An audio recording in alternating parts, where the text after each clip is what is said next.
Então, pessoal, bom dia. Na aula passada, a gente terminou a aula falando sobre células-tronco, né? Aí nós falamos sobre a capacidade, a classificação das células-tronco, de acordo com a sua potência, né? Como totipotente, pluripotente, multipotente e unipotente. Então, essas células, elas podem ser encontradas, né, de acordo com a sua potência, nas células embrionárias ou em tecidos adultos, né? A gente divide aí a localização, a obtenção dessas células em células tronco embrionárias e em células tronco adultas. Professor? Oi. Não está aparecendo o slide.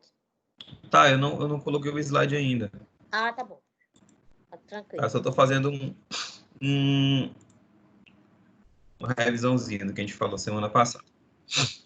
Tá, então, continuando. Então, essas células tronco, elas são... Agora eu vou colocar o slide. Elas são divididas de acordo com a sua potência, em células tronco totipotente, em células tronco pluripotentes, multipotentes e unipotentes. Deixa eu abrir aqui o slide.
Estão conseguindo me ouvir? Sim, professor. Tá, é porque minha tela travou aqui.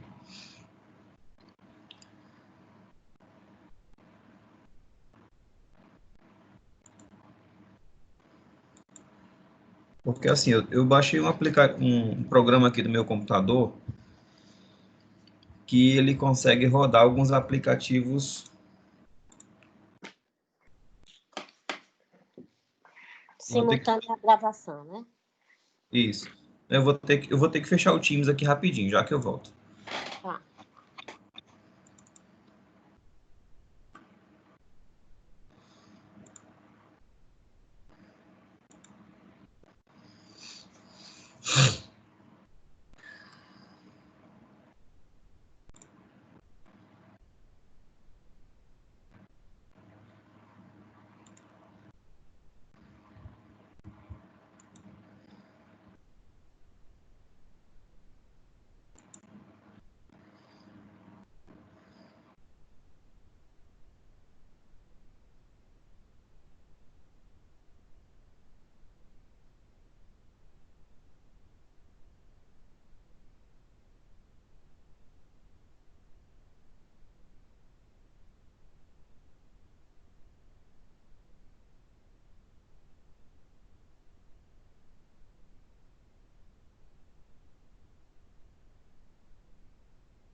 o computador está demorando um pouquinho para responder, mas ele já está abrindo aqui, tá? Só para vocês não ficarem... Ok. Tá?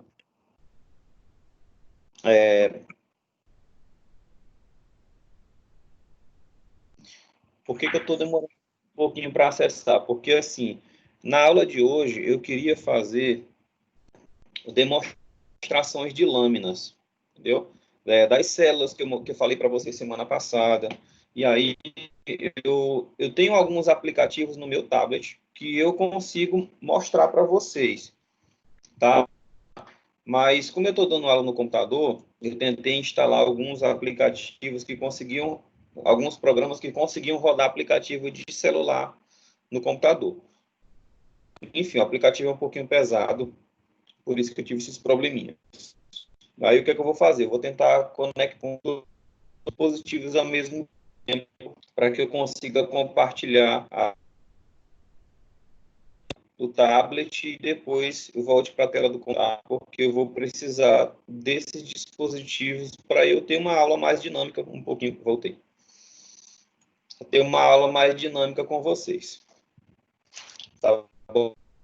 Estão conseguindo me ouvir? Estão compreendendo direitinho? Sim? Sim? Sim? Professor, está tendo só um retorno aí agora, mas tá dando para ouvir.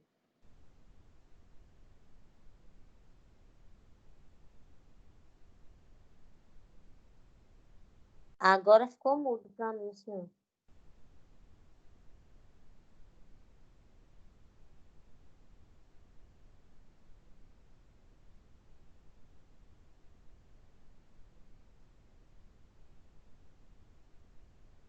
Estão conseguindo me ouvir? Sim. Perfeito. Deixa eu só baixar aqui o volume do...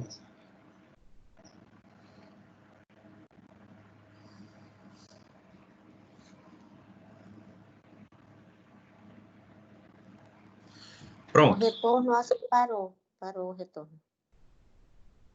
Tá ótimo agora.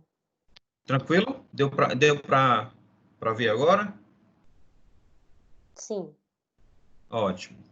Então, eu vou tentar aqui espelhar a tela do tablet para vocês, se vocês conseguem visualizar.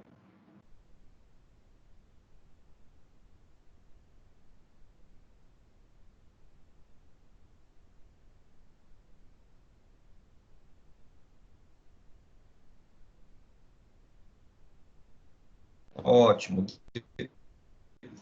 Deu para ver, né? Então, eu estou espelhando aqui a tela do tablet com vocês, porque eu preciso mostrar um aplicativo. Esse aplicativo, ele mimetiza um microscópio. E aí eu vou mostrar para vocês algumas células que a gente falou na aula passada.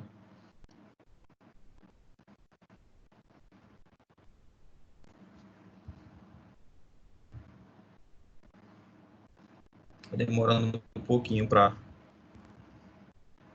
responder.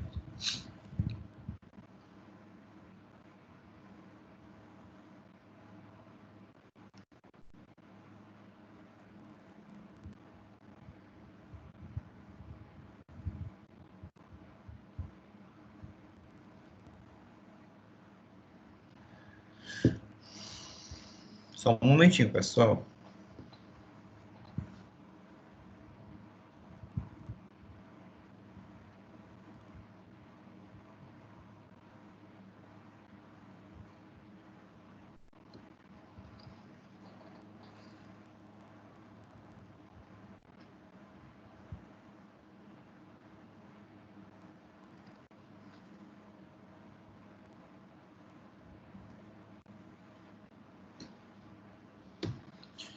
Então, enquanto eu resolvo aqui, vamos iniciar nossa aula.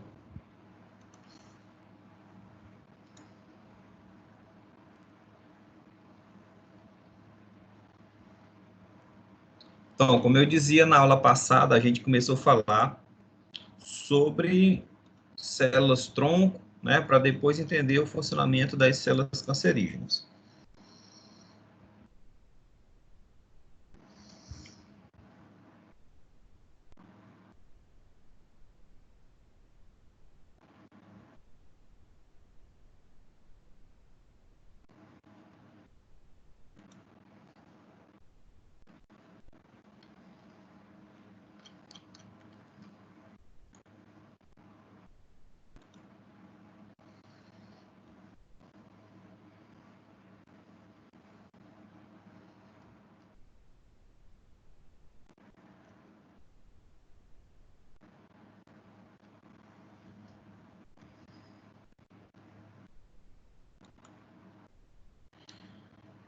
Vamos lá.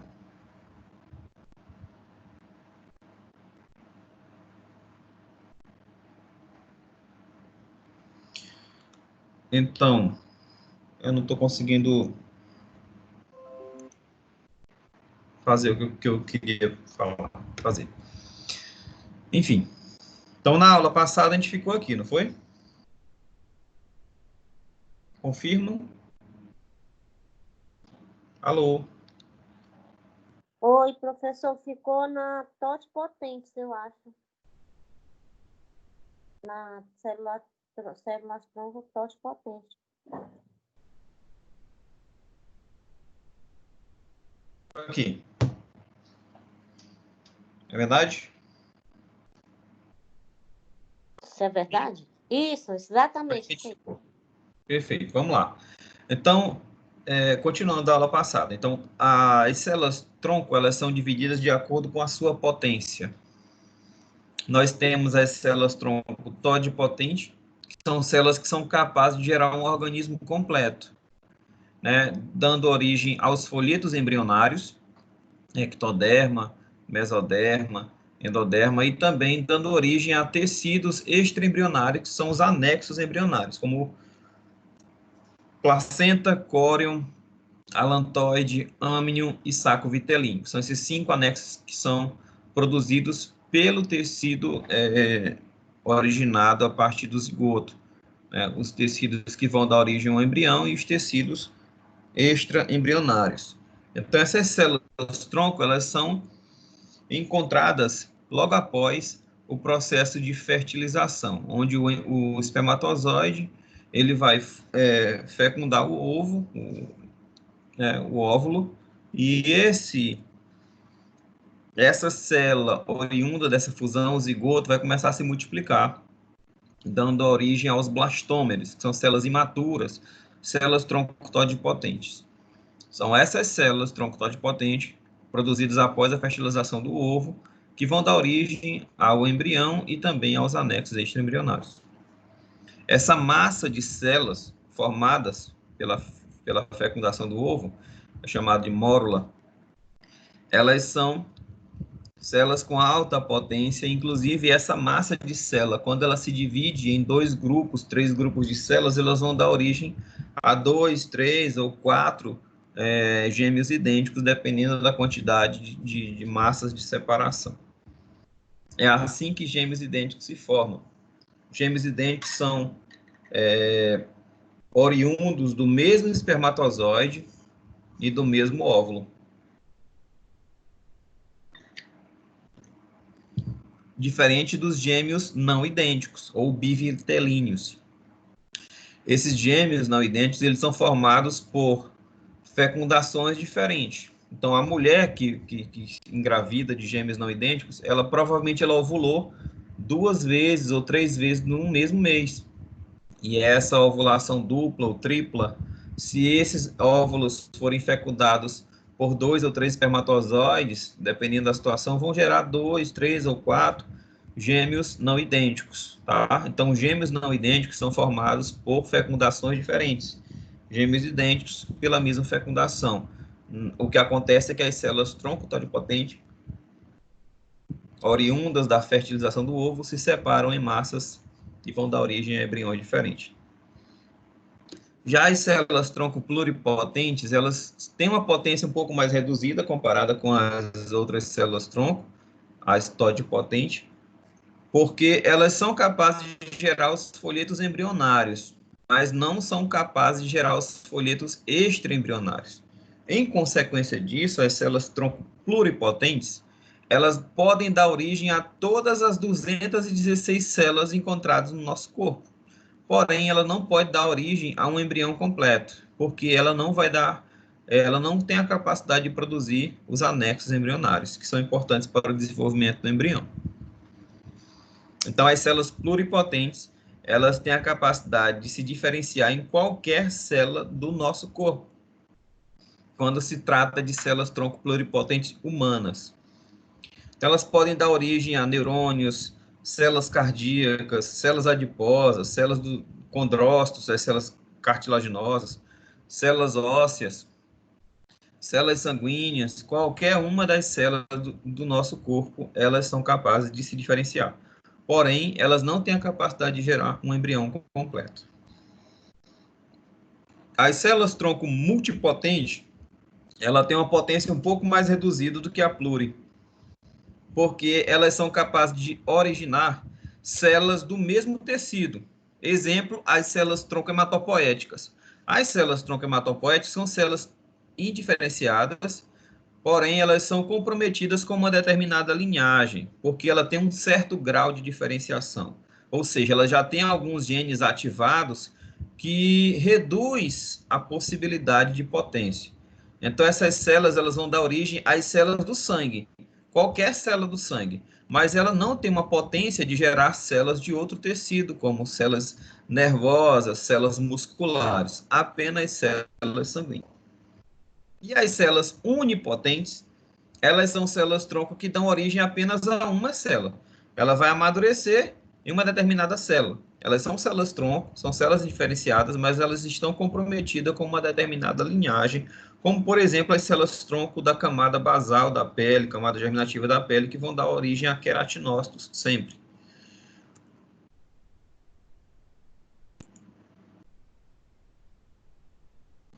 Certo? Deixa eu só tentar abrir aqui o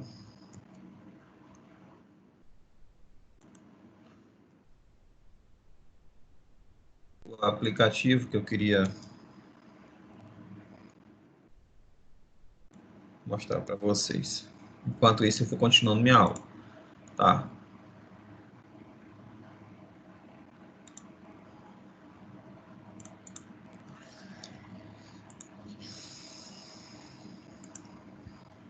Então, de acordo com a potência das células tronco, elas são divididas nesses 4 grupos.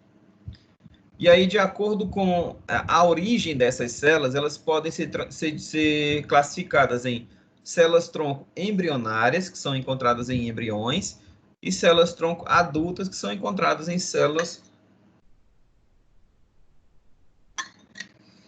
em indivíduos após o nascimento. Tá? As células tronco embrionárias, como eu já falei, são células pluripotentes ou todipotentes, derivadas da massa interna do estágio do blastocisto. A massa externa vai dar origem aos anexos e a massa interna vai dar origem às células do embrião. Essas células pluripotentes embrionárias, elas vão dar origem a 3 camadas germinativas: ectoderma, mesoderma e endoderma. E essas camadas germinativas vão dar origem aos tecidos do embrião. Por exemplo, a ectoderma vai dar origem ao tecido epitelial, também vai dar origem ao tecido nervoso. A mesoderma vai dar origem ao músculo esquelético e a endoderma vai dar origem ao tubo digestivo. Então, esses tecidos embrionários eles vão dar origem aos diferentes tecidos do organismo adulto. Já as células tronco adultas, e elas têm a capacidade, né, de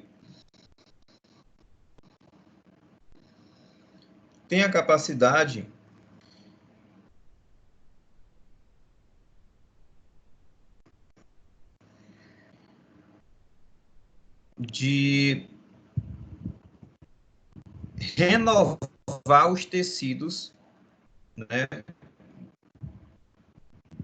que são em equilíbrio. Né? Esses tecidos em que essas células tronco se encontram são tecidos que perdem células em grande quantidade. São tecidos que precisam de renovação.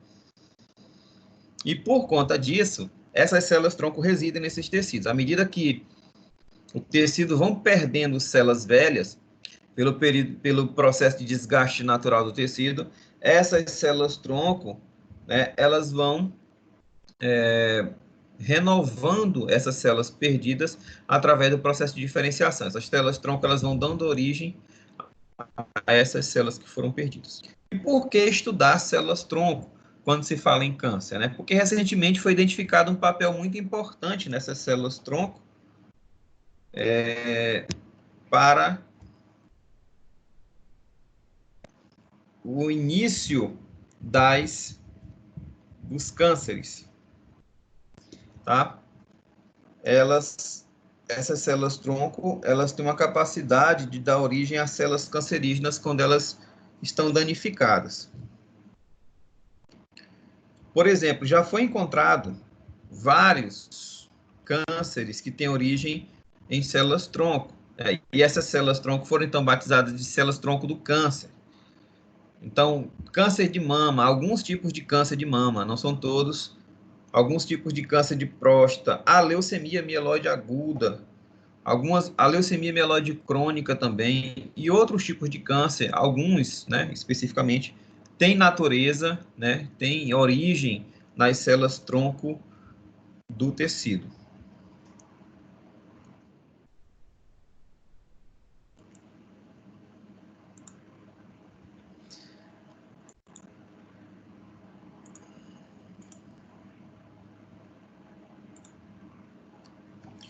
Então, diferindo sobre neoplasias benignas e malignas. Os órgãos, eles são compostos por dois grupos de tecidos. O tecido parenquimatoso e o tecido estromal. Como a gente já falou algumas vezes, o tecido parenquimatoso, ele é formado por células exclusivas daquele tecido. São as células funcionais do tecido. Por exemplo, quando eu falo de tecido parenquimatoso do fígado, eu estou falando. Quando eu falo de tecido parenquimatoso da medula óssea, eu estou falando das células hematológicas. Quando eu estou falando de tecido nervoso, né, eu estou falando de células parenquimatosas do tecido nervoso, estou falando de neurônios, que são as células funcionais daquele tecido. Porque quando eu olho, por exemplo, no tecido hepático, não existe só hepatócito. Existem outras células ali que estão ali naquele tecido para auxiliar o funcionamento do parênquima, o funcionamento dos hepatócitos. Essas células são chamadas de células estromais ou células auxiliares, que têm a função de sustentação, nutrição e suporte. Então, as células parenquimatosas, elas representam componentes funcionais do tecido.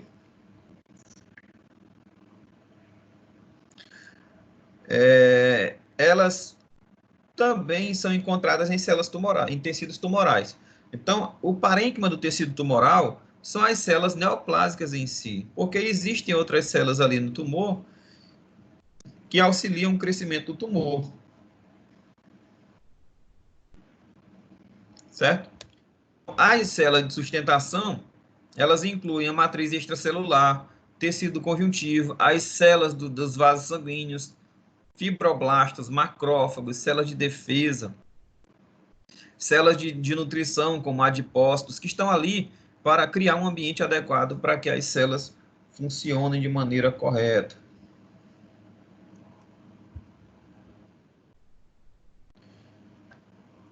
E falando de algumas terminologias e alguns conceitos, tumor, né? A palavra tumor, ela é muito utilizada como sinônimo de câncer, mas não é. Tumor é qualquer tumefação ou inchaço que pode ser causada por diversos distúrbios, como processos inflamatórios, traumatismos, né? E por conta disso, né, até a massa tumoral, né, é também chamada de tumor. A massa neoplásica, aquele crescimento de células malignas ou benignas, são chamadas de tumor porque geram um aumento do tecido.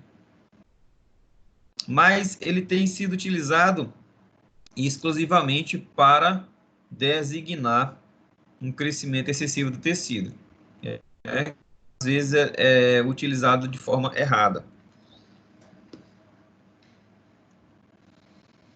Então, embora não seja sinônimo, a palavra tumor e neoplasia são utilizadas como a mesma coisa. Não é. Neoplasia é um crescimento anormal, é sinônimo de câncer.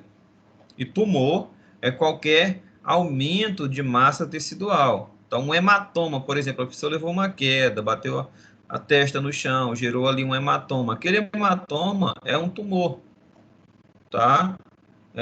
Uma torção no pé gera um edema, gera um inchaço, também é um tumor. Uma espinha né? Um cravo, é um tumor também. Um processo inflamatório, purulento, um abscesso, também é um tumor, tá? Mas isso não quer dizer que seja sinônimo de neoplasia.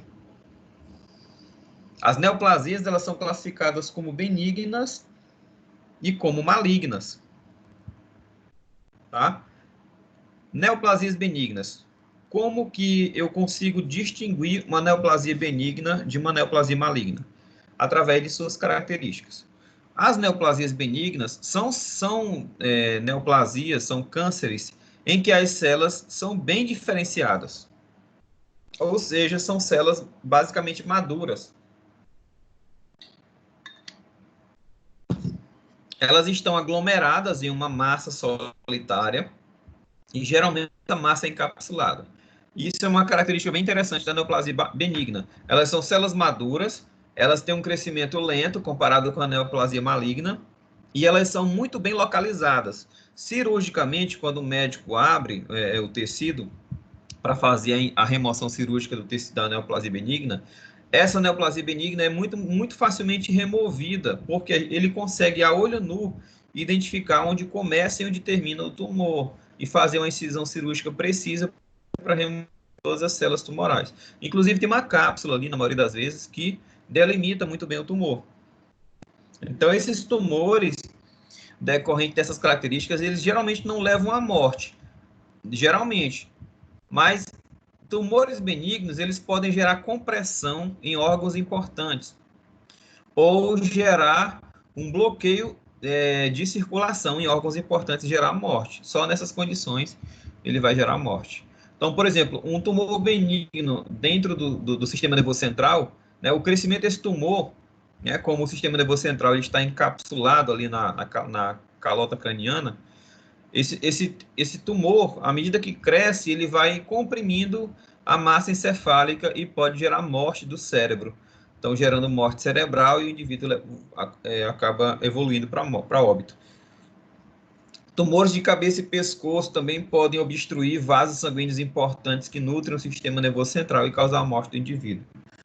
Tumores na caixa torácica podem dificultar a respiração por impedir a expansão completa dos pulmões ou impedir o batimento cardíaco. Isso pode comprometer funções vitais desses órgãos. Tumores na cavidade abdominal também podem obstruir intestino, obstruir veias importantes e artérias importantes e também comprimir órgãos vitais. Só nessas condições que eles causam a morte.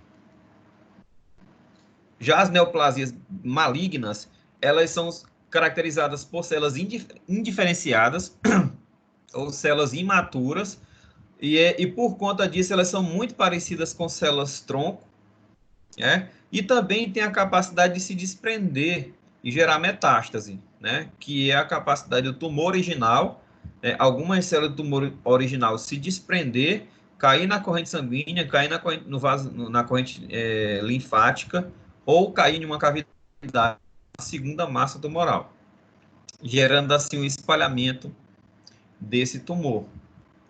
Então, essa metástase acontece quando algumas células se desprendem, ganham o sistema circulatório, sistema linfático, e vão gerar tumores malignos secundários em outros locais.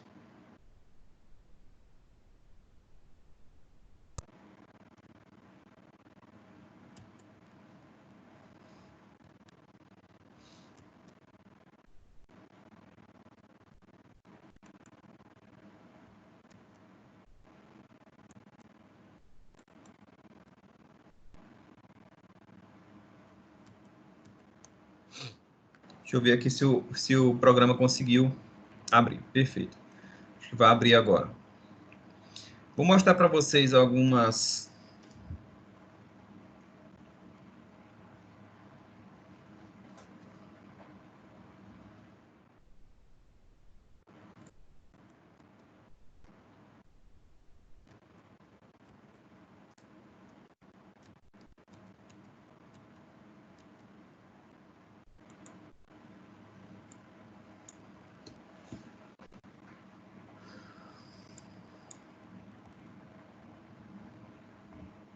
Estão conseguindo me ouvir, pessoal?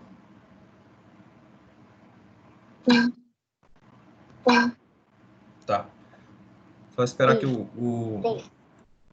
programa responder rapidinho.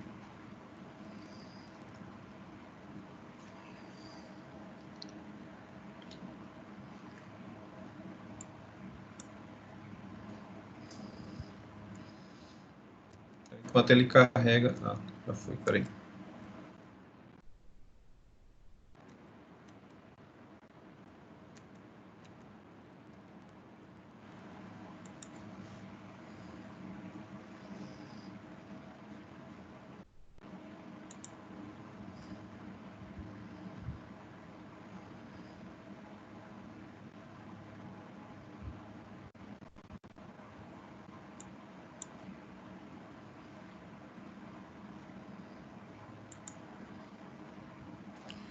Tá um pouquinho pesado.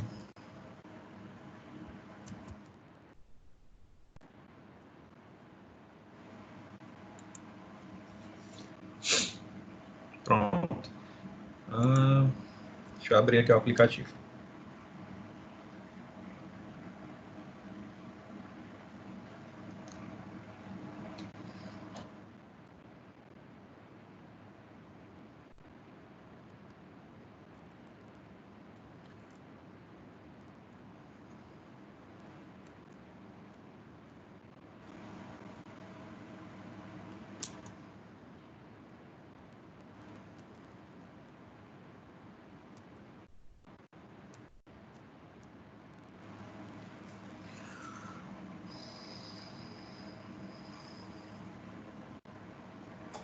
Enquanto ele carrega, vamos continuando a aula, já que a gente volta para aí. Então, com relação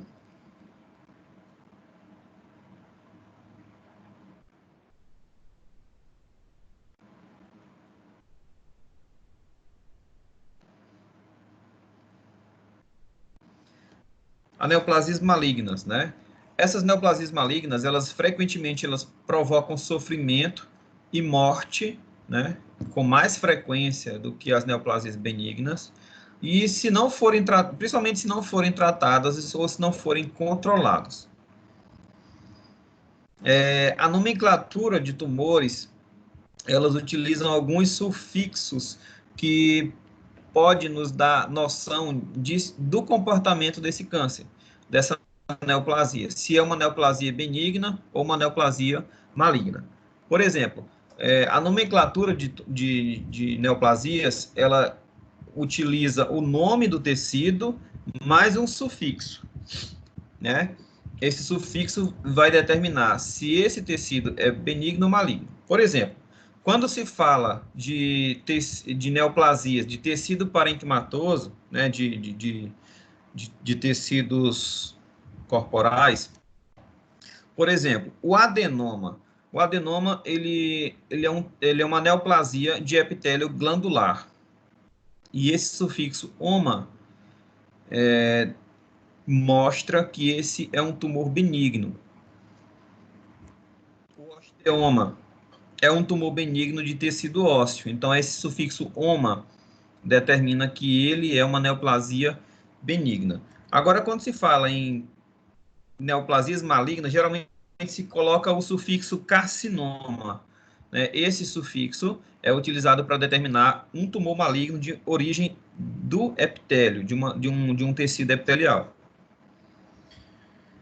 Por exemplo, adenocarcinoma. O adenocarcinoma, ele é um tumor maligno de tecido epitelial glandular. Então, quando o tumor ele é benigno de tecido epitelial glandular, ele é chamado de adenoma. Quando é maligno, adenocarcinoma.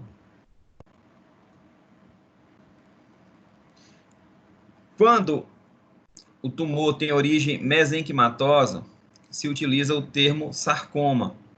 Então, sarcoma são neoplasias de tecidos mesenquimatosos.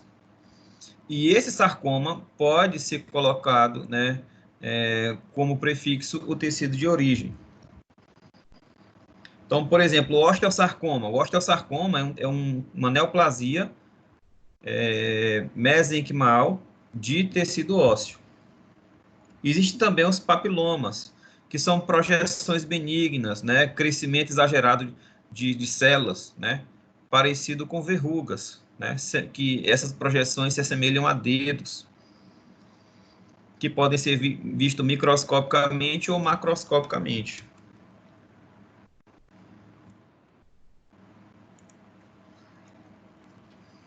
Agora vai.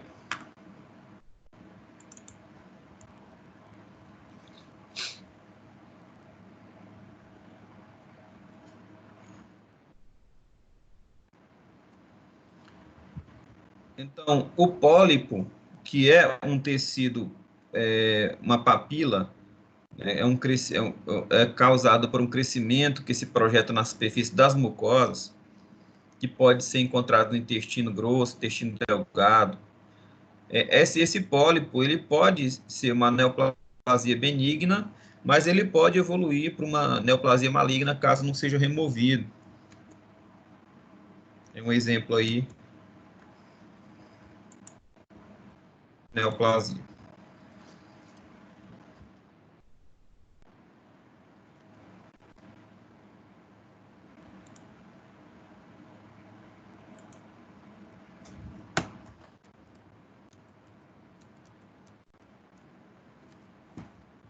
Então, pólipos adenomatosos, eles são considerados precursores de adenocarcinomas, ou seja, o adenoma, o pólipo, que tem origem adenomatosa, ou seja, ele é um adenoma, ele pode ser um precursor para um adenocarcinoma. Isso quer dizer o quê? Que uma neoplasia benigna, um pólipo benigno, ele pode evoluir para uma neoplasia maligna do cólon, do intestino grosso. Por isso que devem ser removidos. Aqui nós temos uma tabela, né, da nomenclatura de alguns tumores benignos e malignos, de acordo com o tipo de tecido em que ele foi originado. Por exemplo, o tecido ósseo. Se for uma neoplasia do tecido ósseo de origem benigna, ele vai ser chamado de osteoma. Se for de origem maligna, osteosarcoma. Se for do tecido glandular, né, adenoma benigno, adenocarcinoma maligno. Se for de epitelial superficial, benigno, papiloma. Como, por exemplo, o causado pelo HPV. Né? O vírus é o Human Papilloma Vírus, o vírus causador de papiloma humano. E se essa neoplasia superficial for de origem maligna, vai ser chamado de carcinoma escamocolunar ou escamo celular. Pronto, vamos seguir aqui. Esse aplicativo, pessoal, ele é um microscópio virtual. Aqui eu tenho várias lâminas de diversos tecidos e eu quero mostrar para vocês uma lâmina de tecido epitelial para eu mostrar as células tronco. Cadê? Aqui, epiderme. Eu acho que vocês viram esse assunto na disciplina de ciências celular ou ciências malfuncionais do sistema tegumentar.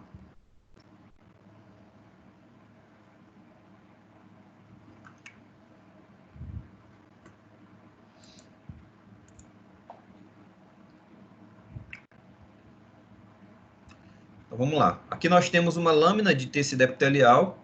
Eu vou dar um zoom aqui.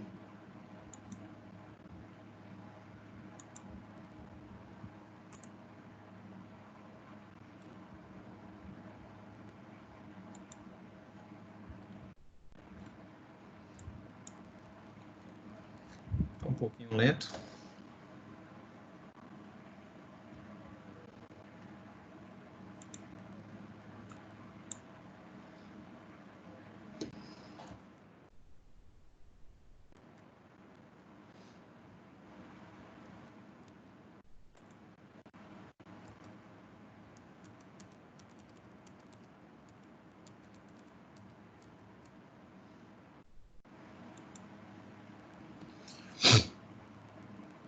Tá aumentando agora. Vamos lá.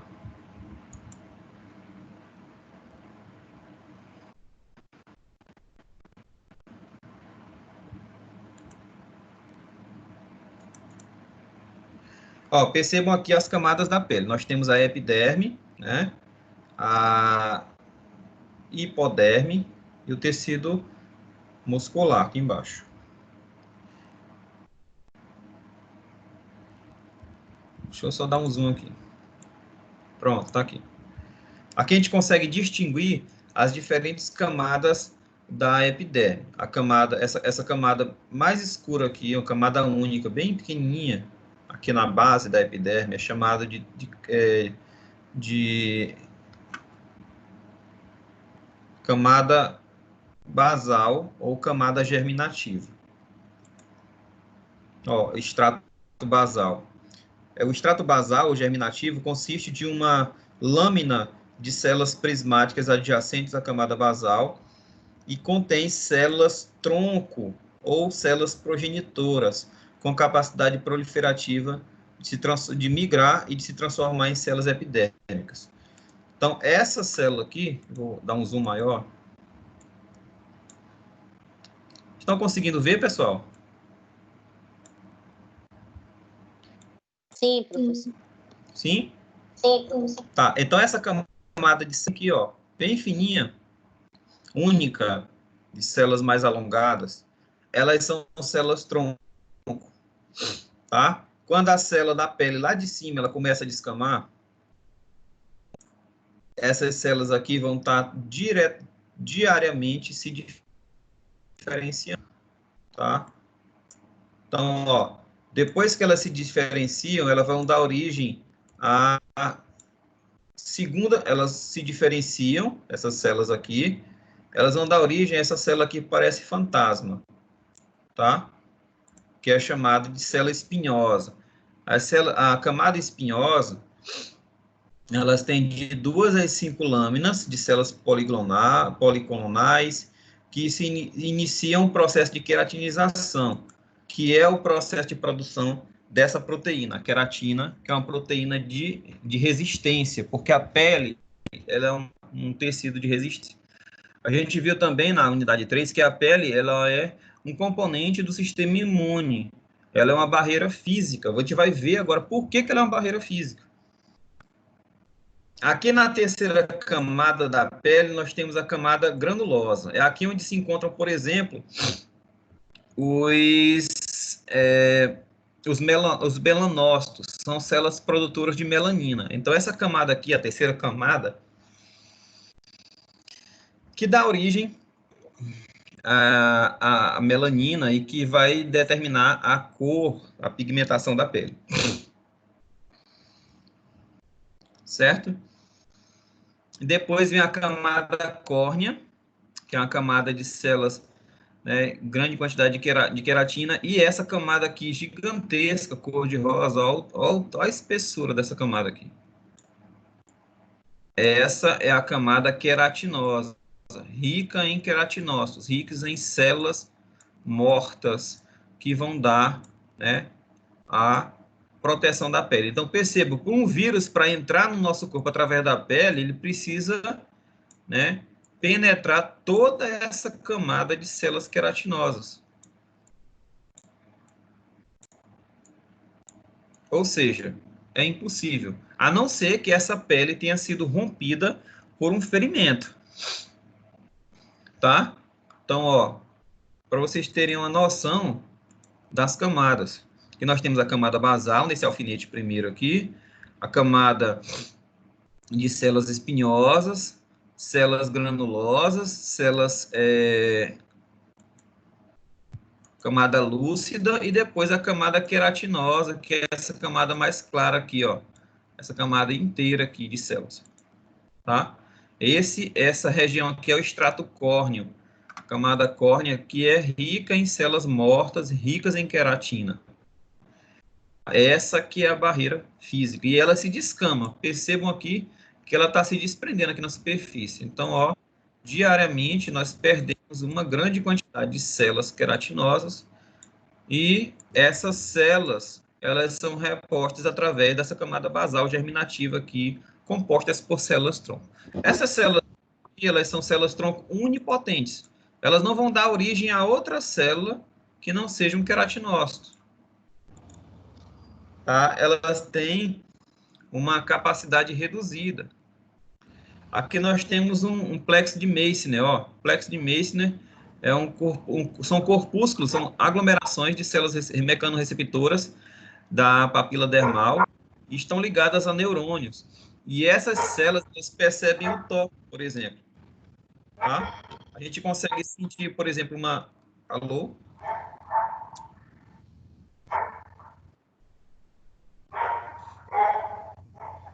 Um cachorro aí. Tô me ouvindo. Vou só colocar aqui no mudo aqui para...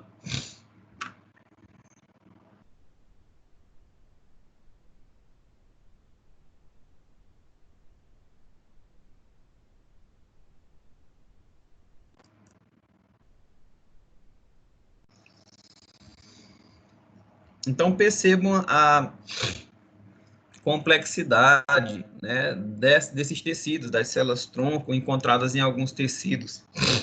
Elas têm a capacidade, né, de repor as células que estão sendo perdidas diariamente, tá? Essa lâmina aqui é muito bonita. Então dá para ver na extensão todinha. Ó, a diferença estrutural. E aqui nós temos também alguns vasos sanguíneos, ó. Essas estruturas aqui parecem anéis, são vasos sanguíneos e também raiz de pelo. Algumas são raízes de pelo que se emergem para a epiderme. Tá? Então, continuando aqui.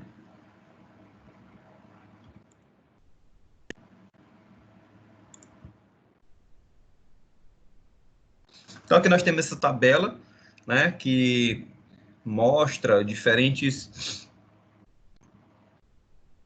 diferentes tipos de tecidos de neoplasias malignas e benignas. Ó, quando se trata de tumor hematológico, tumores associados a sangue,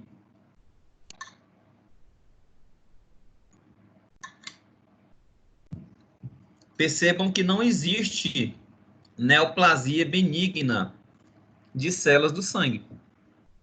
Todas elas são malignas. Todas as leucemias são malignas. Por quê? Porque, como o sangue ele é um tecido líquido e ele se distribui por todo o corpo, essas neoplasias, elas desde o início, elas são metastáticas. Elas se disseminam por todo o corpo. Então, decorrente dessa característica, né, das leucemias, das células, das neoplasias de tumores, de células hematológicas, elas estarem no tecido líquido que se dissemina por todo o corpo, elas são consideradas malignas. Todas elas.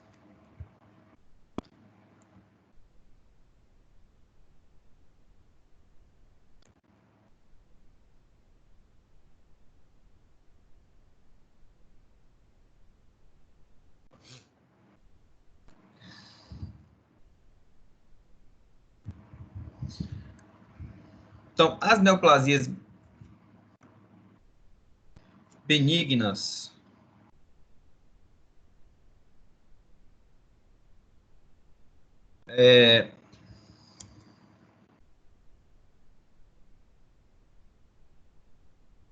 deixa eu aqui.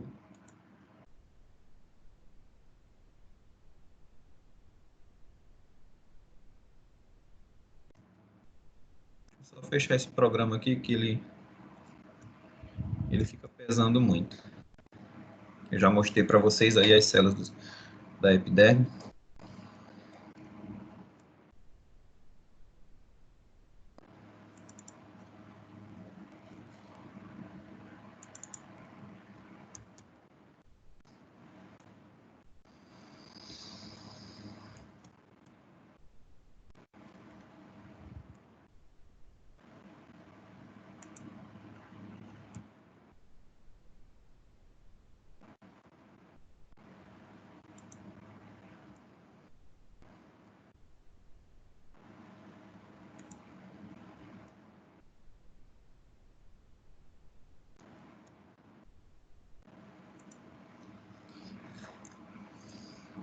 Só rapidinho, pessoal, que o meu PowerPoint fechou aqui, eu estou tentando abrir de novo.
Só esperando aqui abrir o PowerPoint.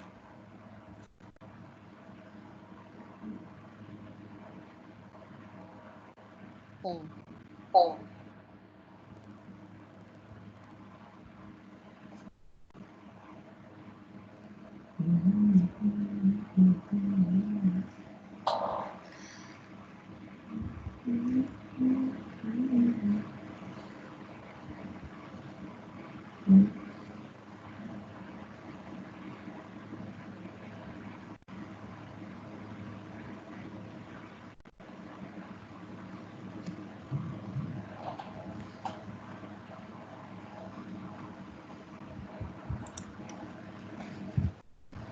Pronto, voltou.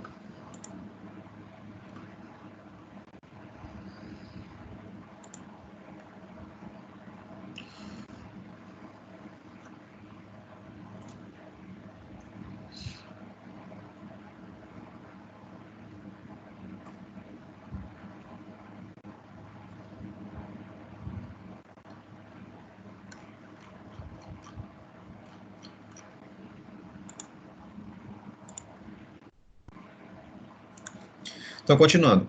Como que a gente distingue uma neoplasia benigna de uma neoplasia maligna? A neoplasia benigna, ela vai primeiramente, esperar aparecer aqui para vocês. A neoplasia benigna diferencia da neoplasia maligna, primeiro, pelas suas características celulares. As neoplasias benignas, elas têm são formadas por células com certo grau de diferenciação, ou seja, são células com certa maturidade, elas se amadureceram de certa forma, tá? Já as neoplasias malignas, elas são formadas por células extremamente indiferenciadas, que se assemelham às células tronco. Elas não são maduras. Então, comparar a característica celular nos ajuda a diferenciar uma neoplasia benigna de uma neoplasia maligna. O outro ponto é a taxa de crescimento. Neoplasias benignas, elas crescem mais lentamente do que neoplasias malignas. Neoplasias malignas se multiplicam muito rápido, porque elas têm um descontrole muito grande no ciclo celular. Outra característica que nos ajuda a distinguir neoplasias benignas de neoplasias malignas é o modo que ocorre o crescimento dessas células. Células benignas, né, neoplasias benignas, elas crescem de forma localizada. O tumor benigno, ele cresce por expansão, apenas pelo aumento daquela massa neoplásica. Já as neoplasias malignas, elas crescem por invasão, elas penetram os tecidos vizinhos e invadem os tecidos vizinhos. Elas não são massas localizadas, elas são massas disseminadas, que têm a capacidade de gerar metástase. E de acordo também com a capacidade de invadir os tecidos e gerar metástase. Neoplasias benignas não geram metástase, apenas as neoplasias malignas.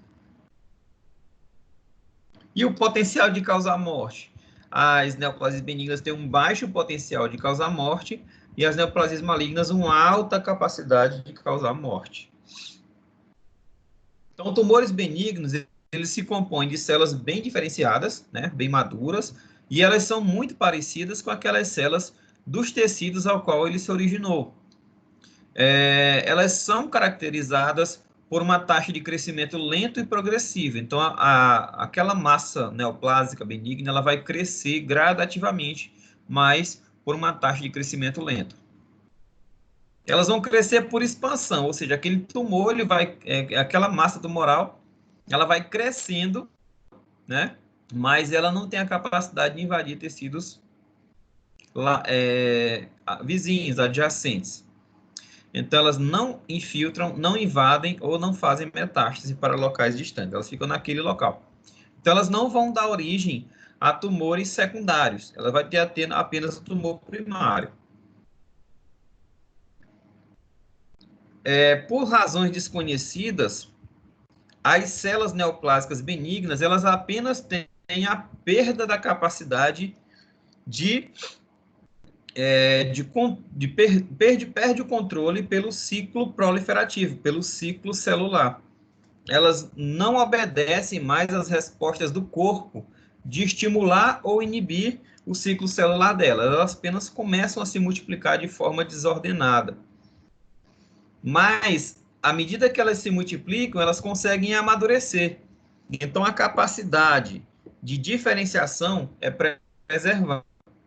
Diferente da neoplasia maligna, que ela tem a perda tanto da capacidade de proliferação, quanto a perda da capacidade de diferenciação. Então, as neoplasias benignas, elas se multiplicam rápido, sem controle, e também não conseguem mais amadurecer. As neoplasias malignas, não. Elas se multiplicam, não têm controle por essa taxa de multiplicação, porém, elas conseguem amadurecer. Como elas se expandem de forma lenta, elas vão desenvolver uma borda que delimita o tumor, uma borda de tecido conjuntivo, né, denominado cápsula fibrosa. Então, essa cápsula é um envoltório que delimita toda a neoplasia benigna, né, e separa ela do tumor, do tecido adjacente. Então, essa cápsula ela é responsável por uma linha bem demarcada, bem visível, né, entre o tumor benigno e os tecidos adjacentes. E é um fator importante que facilita a remoção cirúrgica. O cirurgião não tem tanta dificuldade de remover esse tumor de forma precisa, porque ele é bem separado do tecido vizinho. Tumores benignos, eles apresentam menos ameaça para a saúde, por não provocarem a morte, a menos que esse tumor, o crescimento desse tumor, ele interfira em funções vitais devido à sua localização, como eu falei para vocês, né? Alguns tumores, eles podem comprimir vasos sanguíneos que são importantes para a nutrição de tecidos essenciais, como o cérebro, como o coração, como pulmões, intestino, fígado. E esse bloqueio na perfusão pode gerar morte do órgão vital e causar morte.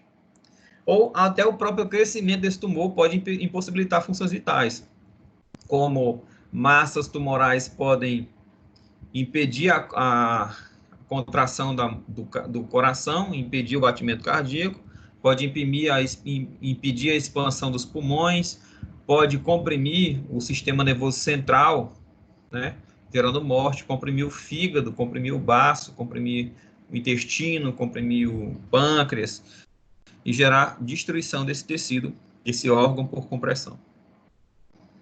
Então, tumores benignos que crescem na cavidade craniana, por exemplo, podem terminar por comprimir as estruturas cerebrais e causar a morte do indivíduo. Tumores benignos também podem causar perturbação nas funções de estruturas adjacentes ou distantes por meio da produção de compressão de tecidos ou vasos sanguíneos ou nervos que geram, né, um estímulo nesse tecido e no tecido vital e pode gerar a morte desse tecido vital. Alguns tecidos benignos, tumores benignos, também podem ter a capacidade de produzir hormônios, como os tumores de hipófise, né? Nós temos tumores, descrito na literatura, tumores de hipófise que podem ser, por exemplo, lactotróficos, produzem prolactina e induzem a produção de leite em indivíduos portadores desse tumor. Tumores, por exemplo, somatotróficos, são tumores benignos de hipófise que produzem hormônio do crescimento E a pessoa pode adquirir, se for uma criança, gigantismo em decorrência dessa neoplasia.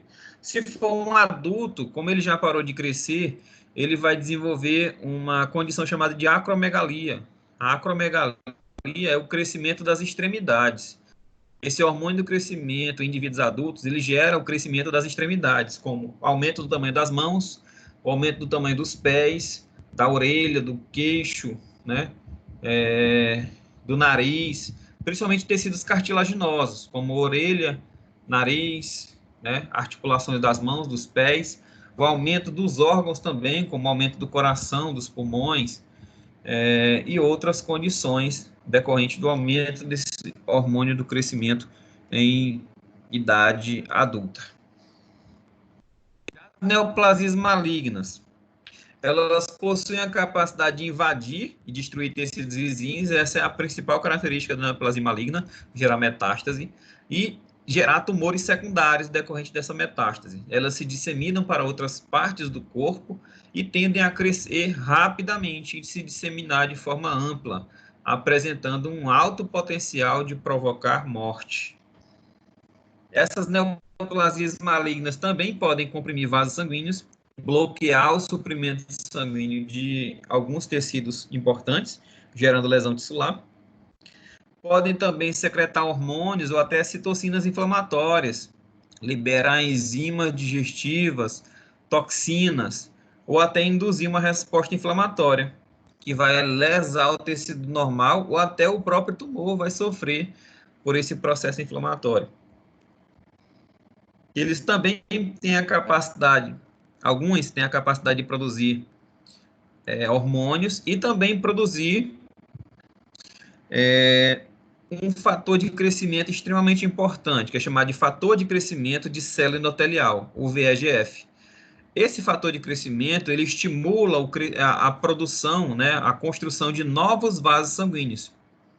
E esse fator de crescimento endotelial vascular é muito importante para o avanço da neoplasia maligna, porque o tumor ele precisa de nutrição sanguínea. E a produção pelas células neoplásicas malignas desse fator de crescimento vai promover a produção de novos vasos sanguíneos que vão, né, levar nutrientes para esse tecido tumoral e facilita o crescimento rápido dessa neoplasia. Então, as neoplasias malignas são divididas em dois grupos, né? Os tumores sólidos e os cânceres hematológicos. Os tumores sólidos, eles se encontram inicialmente confinados no início da neoplasia, né? O tumor inicial, pequeno, ele vai estar confinado em um tecido ou um órgão, e à medida que crescem, essas células elas podem se destacar desse tecido primário, né? Invadir o tecido vizinho e chegar na circulação através do sistema linfático ou do sistema sanguíneo. E ao chegar na circulação, eles podem, através do sistema circulatório ou linfático, chegar a regiões mais distantes daquele tecido, daquele tumor primário. Esse processo é chamado de metástase, né, que é a principal característica da neoplasia maligna. Então, os cânceres hematológicos, eles envolvem células encontradas no sangue, né? Esses cânceres, eles se iniciam principalmente na medula óssea, mas também podem surgir nos linfonodos, são órgãos linfóides, onde são encontradas células de defesa lá nesses órgãos linfóides. Então, esses cânceres hematológicos, eles são encontrados no sangue ou na linfa, no caso dos linfomas. E desse modo, eles fazem, né, com que essas doenças elas se disseminem muito fácil, desde o início. E também o carcinoma in situ, que é uma lesão localizada, pré-invasiva. Ela pode ter a capacidade de invasão, ela pode evoluir para um câncer maligno. Inicialmente, elas não atravessam a membrana basal, que é a membrana que delimita o tumor, o tecido benigno, né? Esse carcinoma in situ geralmente são carcinomas, são cânceres de células epiteliais de superfície. Então, elas não ultrapassam a membrana basal, que é aquela camada de células germinativas, camada de células tronco que eu acabei de mostrar para vocês. Mas, dependendo da localização, dependendo também da evolução da doença, eles podem invadir tecidos vizinhos. Esse carcinoma in situ, ele pode ser removido cirurgicamente ou tratado por químio ou por rádio. E ele tem uma pequena probabilidade de recorrência se for tratado no início, né, do seu surgimento. Então, as células do câncer se caracterizam por dois aspectos principais.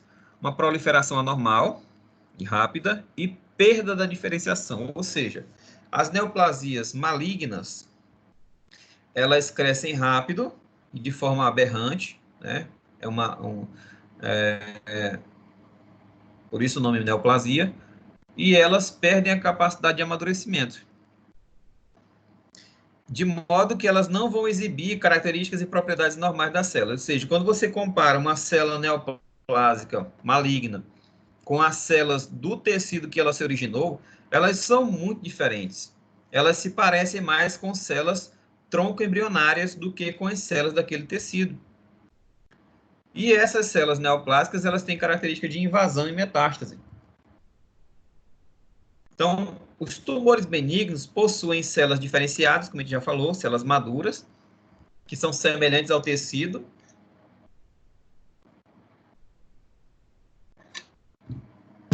Semelhante àquele tecido que ele se originou. Essas células crescem por expansão e, em geral, são circundadas por uma cápsula.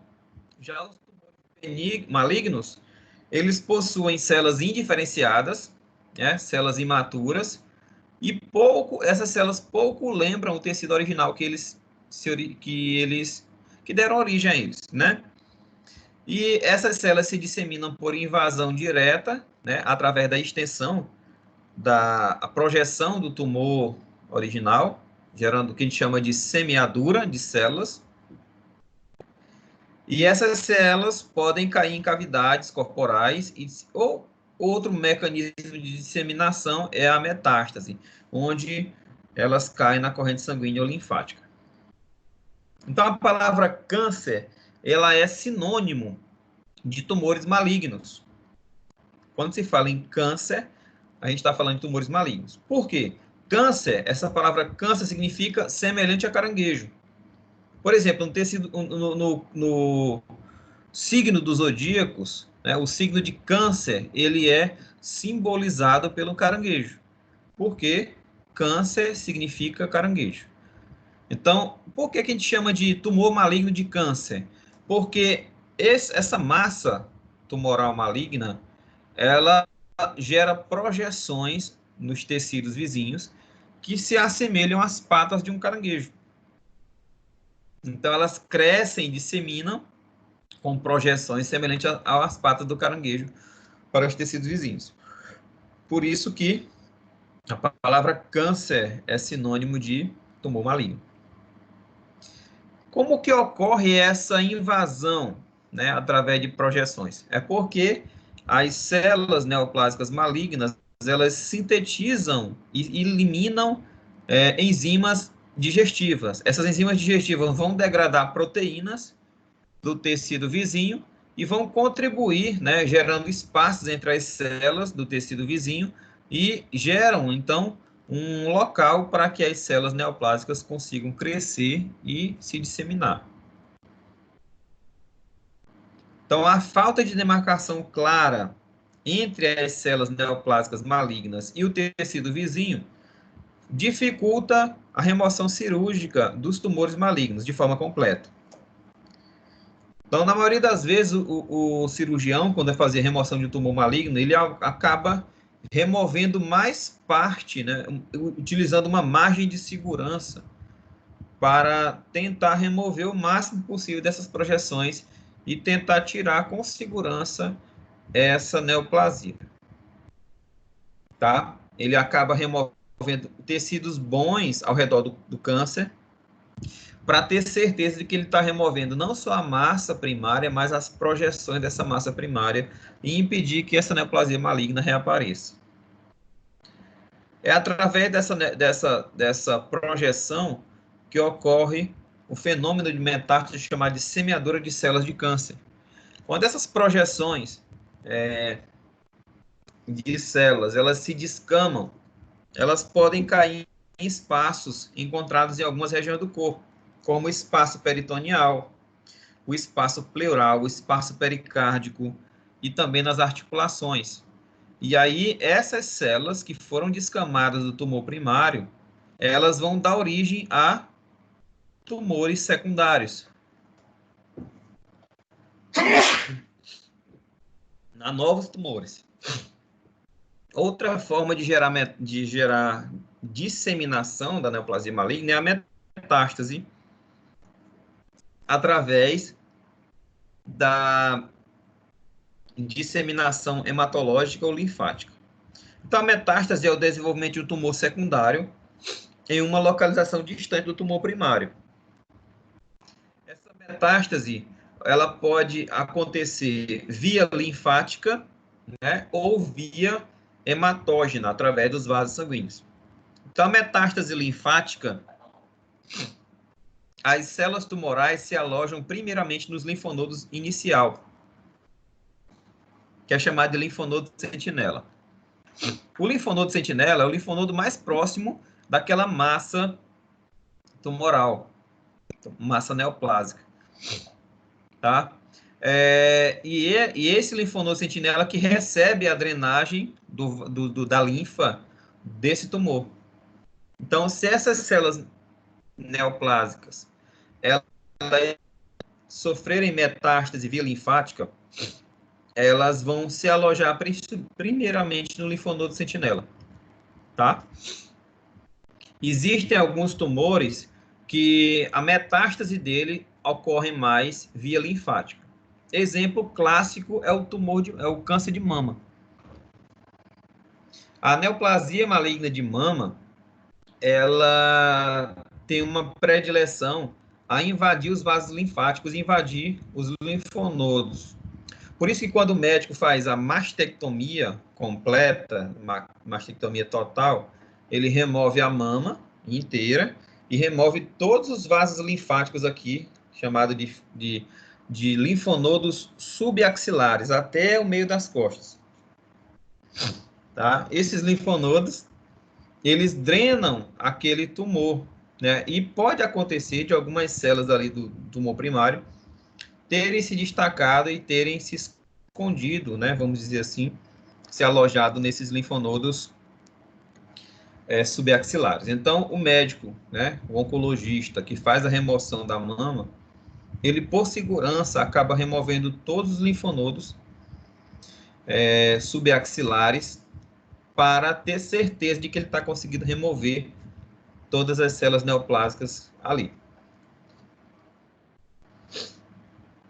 Então, no linfonodo, as células podem ter três possibilidades. Aquelas células neoplásicas que se destacaram e migraram para o linfonodo sentinela, lá pode acontecer três coisas com ela. Primeiro, elas podem morrer do linfonodo, porque lá elas chegam e não encontram um ambiente adequado para elas se multiplicarem.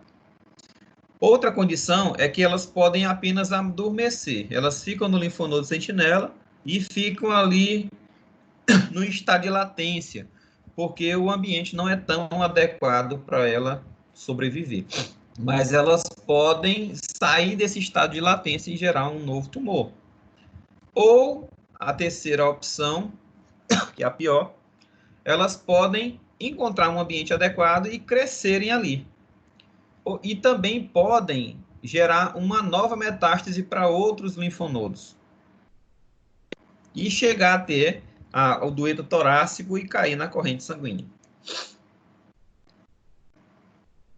Já a metástase via hematológica, as células do câncer podem penetrar o fluxo venoso, né, que drena o tumor, ou podem penetrar vasos sanguíneos que irrigam o tumor, ou podem invadir vasos sanguíneos dos tecidos vizinhos. Então, esse sangue venoso, ele pode promover uma metástase específica. Por exemplo, cânceres, né, do trato gastrointestinal, câncer de estômago, câncer do intestino delgado, câncer do intestino grosso, câncer pancreático, câncer esplênico, né, do baço. Esses órgãos, eles têm veias, né, que drenam o sangue venoso, e essas veias desses órgãos, elas se juntam em uma veia só, chamada de veia porta hepática. Essa veia porta hepática, ela drena todo esse sangue venoso vindo dos órgãos abdominais e levam diretamente para o fígado. Então, todo alimento, por exemplo, que é absorvido no estômago, no intestino, todo o sangue venoso que vem do baço, do fígado, do pâncreas, eles migram primeiramente para o fígado. Tá? E aí, esses cânceres encontrados nesses tecidos, eles têm uma metástase muito importante para o fígado. Por quê? Essas células tumorais que são encontradas nesses órgãos, elas podem se destacar e, através da veia porta, eles acabam se alojando no fígado. E também pode acontecer metástase em sítios distantes. Alguns tecidos, alguns cânceres, né? Eles têm predileção, vamos dizer assim, eles têm uma chance muito grande de migrar para um determinado órgão. Por que isso acontece? Essa metástase é chamada de órgão específico, o órgão-alvo. Por que essas células neoplásicas, elas migram para determinado tipo de ambiente? Por exemplo, câncer de mama, elas têm uma chance muito grande de metastasiar para a medula óssea. Por que essas células neoplásicas da mama gostam tanto da medula óssea? Porque lá elas conseguem sobreviver. Porque às vezes elas vão lá para o tecido adiposo, e lá no tecido adiposo elas não encontram uma condição adequada para sobrevivência, e elas morrem. Tá? A metástase, pessoal, ela não é dirigida, né? As células não são guiadas até um determinado tecido.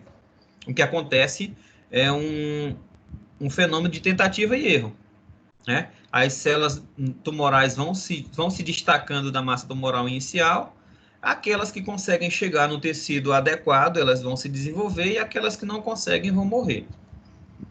Estima-se que a cada 10 mil células que se destaquem do tumor primário, apenas uma consiga sobreviver. Ou seja, aquela que consegue chegar no tecido adequado, ela consegue sobreviver e gerar uma massa tumoral secundária. Mas por que algumas neoplasias malignas elas têm tanta metástase? Porque ocorre um desprendimento muito grande de células. E aí aquelas poucas células que conseguem chegar num tecido adequado geram tumores secundários. Então, a metástase em órgão-alvo específico decorre de um microambiente adequado fornecido pelo tumor, pelo tecido-alvo, como citocinas, fator de crescimento, que são importantes para que aquelas células tumorais sobrevivam. Por exemplo, muitos tumores, muitos cânceres, eles têm uma facilidade de migrar para os pulmões. Por quê? Os pulmões são tecidos ricos em transferrina, que é uma substância promotora de crescimento de células malignas. Então, a presença dessa proteína ajuda no crescimento de células malignas. Então, o pulmão, como é um tecido rico em transferrina, ele é muito predileto por várias neoplasias malignas. Então, esses sítios preferenciais para metástase, eles contêm um ambiente que a gente chama de microambiente tumoral adequado. Eles contêm citocinas, fator de crescimento e outras características do microambiente que facilitam a evolução desse tumor metastático. Células metastáticas, elas possuem uma combinação correta de genes necessários para realizar etapas necessárias para a evolução de um tumor secundário. Ou seja, a cada 10 mil células, uma apenas contém a sequência adequada, né, de genes ativos necessários para fazer uma metástase completa. E como que essa metástase acontece? Ela acontece em etapas. Então, aquele tumor primário, aquela célula do tumor primário, para fazer metástase, ela primeiro precisam se desprender do tumor primário. Segundo, elas precisam invadir a matriz extracelular vizinha. Terceiro, elas precisam acessar a um vaso sanguíneo. Essas três etapas, elas são desenvolvidas por conta do tumor secretar enzimas digestivas. E essas enzimas, elas vão degradar a matriz extracelular do tecido vizinho, permitindo, né, a geração de espaços entre células e possibilitando o desprendimento dessas células do tumor primário e chegando, né, ganhando acesso a um vaso sanguíneo. Chegando lá no vaso sanguíneo, inclusive a gente falou isso na terceira unidade, a célula tumoral, quando chega no sangue, ela pode encontrar obstáculos, como, por exemplo, a presença de células de defesa no sangue que conseguem reconhecer células neoplásicas e destruí-las, como células NK e o linfócito TCD8. Mas como que essas células neoplásicas, elas conseguem sobreviver na corrente sanguínea? Elas vão gerar um coágulo, né? Um agregado entre células da corrente sanguínea. Elas vão se aderir a plaquetas e ela vai ficar escondida no interior de várias plaquetas. Então, as células de defesa não conseguem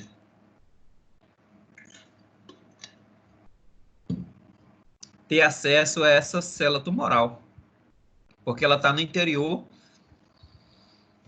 de uma massa de células. Então, isso é uma estratégia muito interessante para que células neoplásicas malignas elas consigam sobreviver na corrente sanguínea. Então, essas células tumorais vão se aderir a plaquetas, formando um êmbolo tumoral. E existe aí uma diferença de trombo para êmbolo. Trombo é uma massa de células na corrente sanguínea fixa, né? Por exemplo, um coágulo. Um coágulo ele pode ser considerado um trombo se ele estiver aderido, estiver parado. E se esse coágulo ele se soltar e começar a migrar, ele não vai ser chamado mais de trombo, e sim de êmbolo. Tá? Êmbolo é qualquer massa celular que está em movimento na corrente sanguínea. Então, esse êmbolo tumoral, ele vai se desprender, utilizar a corrente sanguínea para migrar por diferentes regiões do corpo, até que ele consegue se aderir na parede do vaso de um tecido distante. Esse fenômeno de adesão na parede do vaso decorre da capacidade do tumor de produzirem receptores de aderência, que reconhecem uma proteína da parede do vaso chamada de laminina. E aí, esse receptor ancora esse êmbolo tumoral na lâmina do vaso. E depois que ele ancorou na parede do vaso, ele precisa sair, né? E invadir um tecido distante. Essa invasão acontece pela liberação de enzimas digestivas, como, por exemplo, a colagenase 4. Essa enzima, colagenase 4, ela degrada o colágeno tipo 4, que é encontrado na matriz extracelular de diversos tecidos. Inclusive, essas enzimas, como colagenase, elas são utilizadas até em cosméticos para suavizar a pele. Essa colagenase, ela remove tecido morto. Então, pessoas que têm a mão grossa, os pés estão com a camada grossa, utilizam cremes que suavizam a pele. Esses cremes têm substâncias esfoliantes, como bicarbonato, como ácido salicílico, e também tem enzimas degradantes de colágeno, como colagenase tipo 4. Essa colagenase também é utilizada em pomadas cicatrizantes. essa colagenase serve para remover o tecido morto. Algumas pomadas, por exemplo, que você coloca em ferida, ela deixa a ferida mais mole, né, que remove a casquinha, né, porque elas contêm fibrinases e colagenases. E elas também são utilizadas em amaciantes de carne, né, em condimentos. Carne que está muito dura, ela tem muito colágeno, muita fibra colágeno, muito tecido conjuntivo. E essa colagenase no condimento, ela degrada a enzima, a fibra colágena e deixa a carne mais mole. Então, esse tumor, essas células metastáticas, elas produzem colagenase tipo 4 e elas vão degradar a membrana basal do tumor, né, do tecido a ser invadido e facilita a migração das células tumorais até chegar no local adequado para o crescimento de tumor secundário. E depois elas vão começar a crescer e estabelecer um suprimento sanguíneo. É importante que esse tumor secundário ele tenha uma perfusão sanguínea. Isso acontece porque as células tumorais metastáticas elas produzem fator de crescimento endotelial vascular. Esse fator de crescimento elas promovem a produção de vasos sanguíneos novos que vão nutrir esse novo tumor. Esse processo de criação de novos vasos sanguíneos é chamado de angiogênese e é estimulada pelo fator de crescimento endotelial vascular secretada pelas células metastáticas. E lógico, esse crescimento também vai depender do microambiente tumoral que o tecido vai fornecer, como presença de fatores de crescimento estimuladores ou inibidores, pode gerar, né, um crescimento mais rápido ou mais lento nesse tecido metastático. Então, o crescimento tumoral mais lento ou mais rápido vai depender de algumas condições do tecido que abriga esse tumor secundário, como suprimento de sangue, taxa de crescimento tissular do tecido normal e também fatores das próprias células tumorais. Então, um deles é o número de células que se dividem ativamente. Então, se esse tumor secundário ele tiver um grande número de células que se multiplicam rápido, ou seja, que o ciclo celular dessas células raramente entre em fases G0, aquela fase de latência, elas continuem a se multiplicar, sempre ativas no ciclo celular, essa massa tumoral vai crescer mais rápido. Segundo é a duração do ciclo celular. Tem células que se multiplicam, mas elas passam muito tempo nas fases de intérfase. E isso pode retardar o crescimento das células neoplásicas no tecido do tumor secundário, do tumor metastático.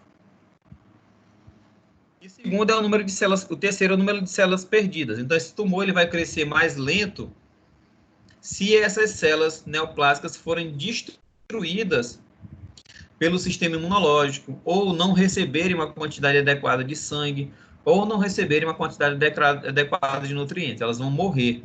E aí o percentual de morte de células neoplásicas, né, aumentado, vai promover um crescimento mais lento do tumor. Então, as células normais, elas, só resumindo a aula, as células normais, elas podem se transformar em células cancerígenas através da ação de agentes carcinogênicos ou cancerígenos. Essa célula normal ela vai sofrer um dano no seu DNA que pode induzir a formação de um câncer benigno.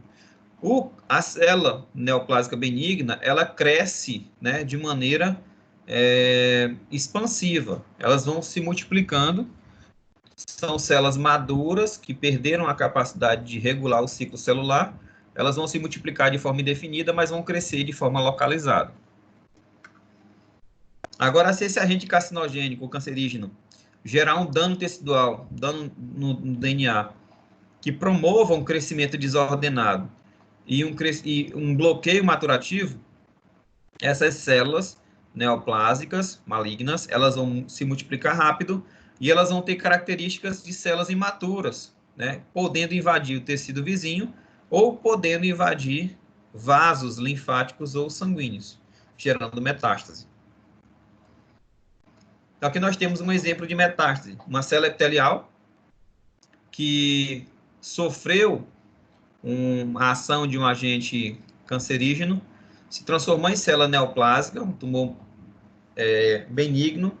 Esse tumor benigno, ele pode se transformar em tumor maligno quando ele acessa os vasos sanguíneos e essas células tumorais consigam migrar através da vasculatura, aderindo na parede do vaso em regiões distantes, como, por exemplo, na parede do fígado.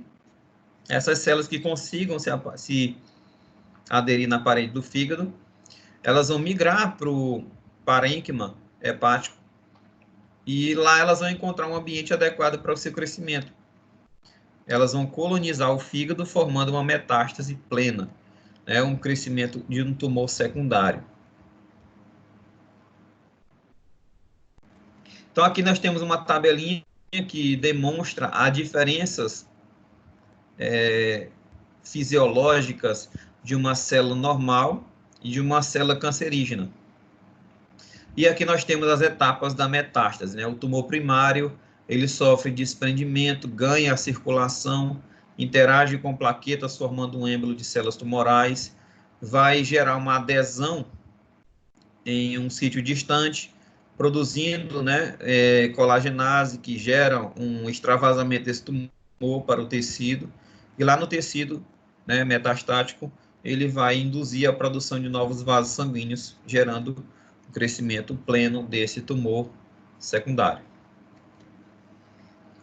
Essa figura aqui de cima mostra a predileção de alguns tipos de câncer por órgãos específicos.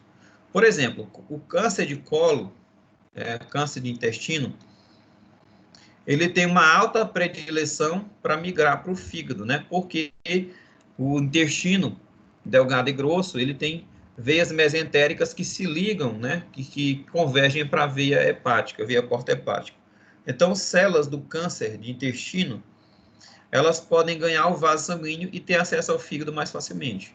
Mas elas podem também migrar para a medula óssea e para os pulmões, só que em menor chance. A chance maior é que câncer de intestino migre para o fígado, devido a esse acesso mais fácil. Câncer de mama podem migrar para o cérebro, né, em uma probabilidade muito pequena de migrar para o cérebro, uma predileção intermediária para o fígado e uma baixa predileção para o fígado e alta predileção para os pulmões e uma alta predileção também para a medula óssea. Então, o câncer de mama pode migrar fígado, pulmão,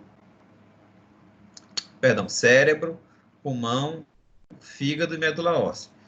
A maior chance é que o câncer de mama migre para a medula óssea ou para os pulmões, mas pode migrar para o fígado e para o cérebro.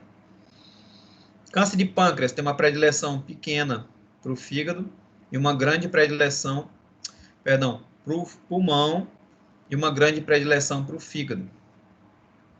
E o câncer de próstata tem uma predileção alta para migrar para a medula óssea, mas pode migrar para o fígado, pulmão ou para o cérebro. Essa outra figura aqui de cima mostra que as células tumorais, elas interagem com as células do tecido vizinho, como células endoteliais, os linfócitos, os fibroblastos, a matriz extracelular. Então, essa interação, né, ela influencia diretamente na capacidade dessas células tumorais malignas de invadir e sofrer metástase. Se a interação for mais forte, elas vão invadir mais facilmente.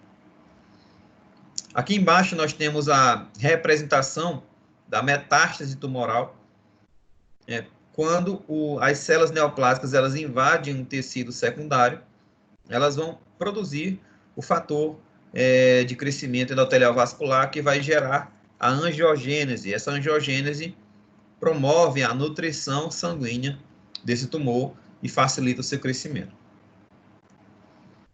Essa última figura aqui mostra as características das células tumorais malignas. Primeiro, elas têm uma autossuficiência para sinais de crescimento, ou seja, elas vão se multiplicar independentemente de terem um sinal positivo para crescer ou não. Outra característica é a insensibilidade a sinais de inibição de crescimento, ou seja, elas vão continuar crescendo mesmo que o tecido adjacente libere substâncias que inibam a multiplicação celular. Terceira característica é a capacidade de invadir tecidos e gerar metástase. Quarta característica é o potencial de replicação ilimitado, ou seja, elas se multiplicam de forma indeterminada, né? Não param de se multiplicar. Outra característica é a angiogênese sustentada. Elas têm a capacidade de produzir novos vasos sanguíneos para levar nutrição sanguínea para esse tumor. E a sexta característica é a evasão apoptose, ou seja, as células neoplásicas malignas, elas têm um bloqueio nos mecanismos de apoptose, elas não entram em apoptose tão fácil, elas não morrem facilmente. E aqui nós temos uma representação do mecanismo imune contra as células tumorais. Células tumorais, elas expressam na sua superfície proteínas aberrantes, proteínas que não são comuns ao tecido hospedeiro. Então, o paciente que tem câncer, as células cancerígenas dele produzem proteínas aberrantes, que não são reconhecidas como normais através das células de defesa. O que acontece? Essas proteínas, elas são fagocitadas pelas células dendríticas apresentadoras de antígeno. Essas células conseguem se desprender da massa tumoral e expressar essas proteínas aberrantes nos linfonodos. Lá nos linfonodos, elas vão ativar as células NK e os linfócitos TCD8, que vão voltar, migrar para o tecido neoplásico e gerar destruição dessas células neoplásicas. Tá? Então, um mecanismo de defesa do hospedeiro contra as células tumorais. E a gente por aqui.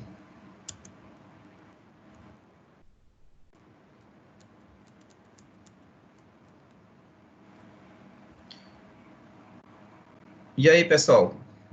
Alguma dúvida? Tá dando para entender? Tá tranquilo. Tá tranquilo.